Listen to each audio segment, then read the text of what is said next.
And another thing, the other night I was commenting on a Facebook post. Nothing I said was false. I mean, y'all see how I do videos by now. It was just straight Bible-based. And another grown, emotionally mature black man commented, not just agreeing with what I said, but he rounded out what I was saying. And it was like iron sharpening iron. And right when the conversation got good, ended on a great note, here comes an angry bird with a full-length essay full of capital letters, literally like it's like virtually screaming at me. Perfect stranger, just unhinged. Talking about women are evil and don't want to be held accountable. I didn't even read it all because he was just doing too much. But it's the same broken record that I see all across the internet. So I said to this young man, or however, he looked like a young man. He sounded like a young man to me. I said, you sound like you could really use some earthing time. Treat yourself to your favorite childhood treat.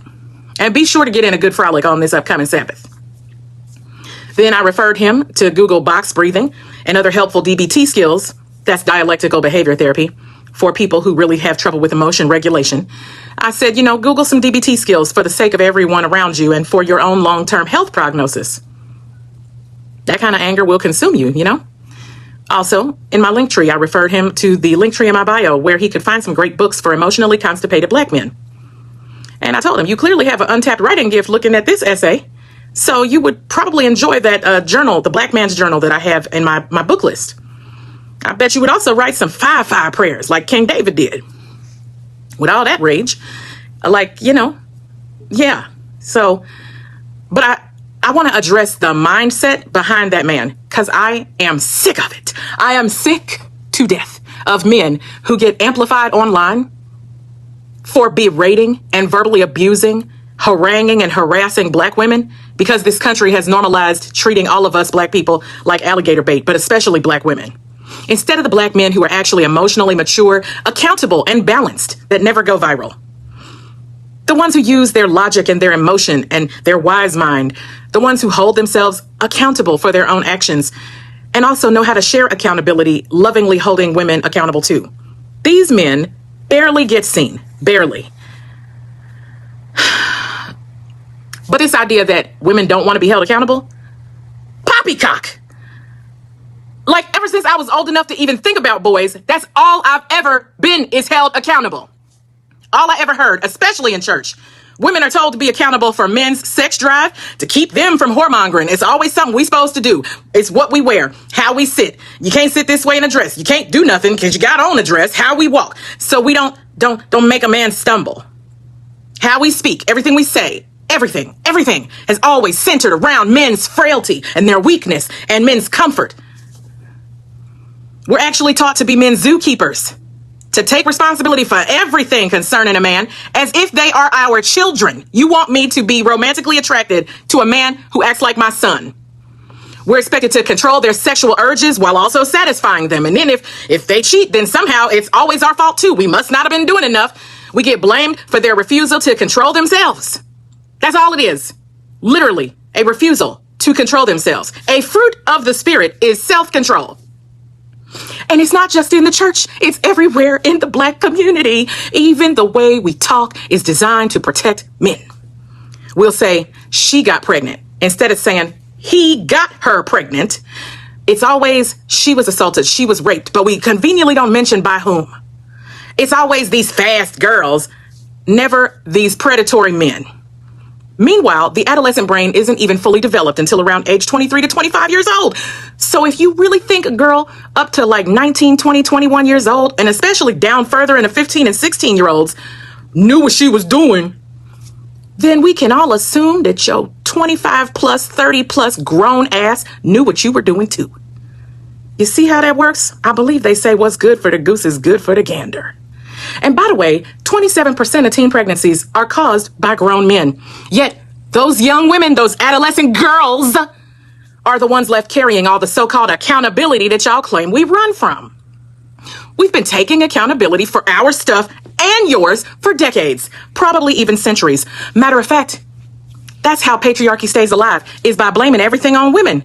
That's how privilege works, is to blame everything on the woman while the man remains above correction.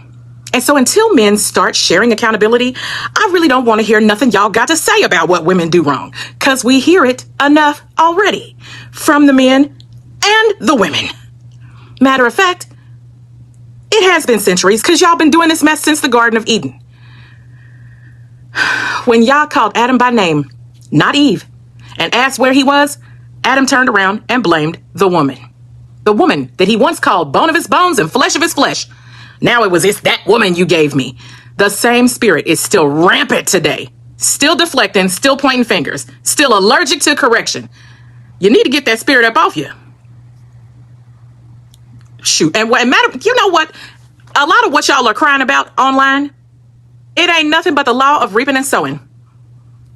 You're mad about the harvest from the seeds that you planted. You the ones keep running around trying to flirt and convert. That's what you get. You play Gentile games, you win Gentile prizes. Y'all are the ones being adulterous and idolatrous toward the Most High. You worship your ego, you worship your flesh, and you seek to control. That's it. Then you got nerve to get mad when somebody with lashes and lip gloss pulls a you on you. Some of y'all really just need to accept that you met your match. You finally ran into a woman who did you exactly how you planned on doing her. She just beat you to it. That good old law of reaping and sowing is real, ain't it? The real issue here is I don't want to hear a man. I don't want to hear a single man who has not first pulled the beam out of his own eye trying to tell women to pull the beam out of theirs. How's that for a good deal?